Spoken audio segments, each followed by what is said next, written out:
Welcome Impactors. I know you're out there making an impact on the world, and today what I'm going to show you is how to season a cast iron pan.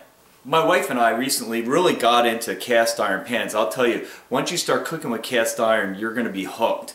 And this pan, I have two main pans I like to use. This is my larger one, and here's my smaller one. This one's really cool. It actually has an imprint of a duck on the back. And these are from Lodge. I'm going to post a link in the description below to these pans, okay, if you're interested in them.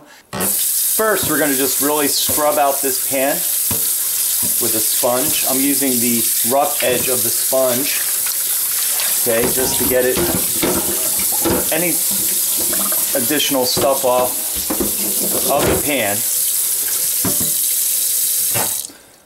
Then once you do that, you want to make sure that you get it nice and dry. Now that I scrubbed the pan good, I want to make sure I get it nice and dry because these are made of iron and will rust.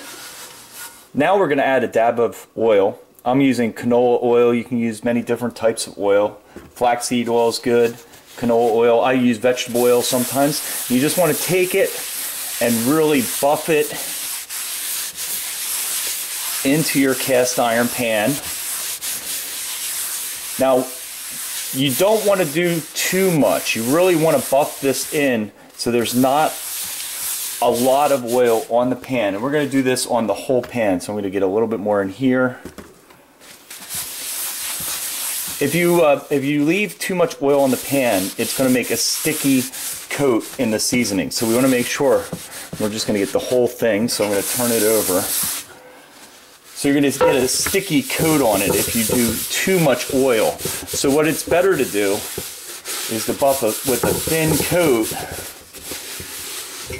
and then after you do it, you can cool it down and you can season it again if you want.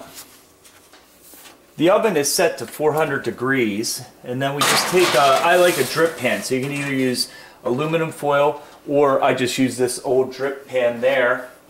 And put that on the bottom shelf, and then we're going to put our cast iron pan on the top shelf, but we're going to put it upside down, and then we close it up and we're going to wait an hour. Alright, our hour is up, and then I just turn off the oven and let the pans cool in the oven. Our pans are now seasoned, and if you can see, when they're seasoned well, they have like a little sheen to them with the oil. If you want to season it even more with another coat, you can always rebuff it right now, put it in the oven and at 400 and do another hour, and that will put another coat on it until it really looks nice. This is going to be really non-stick for when you're cooking and work really well. Alright guys, well, if you want to see these pans that I use, just hit the link below in the description. And if you have any questions, throw a comment below, like it, share it with your friends, and we'll see you in the next video.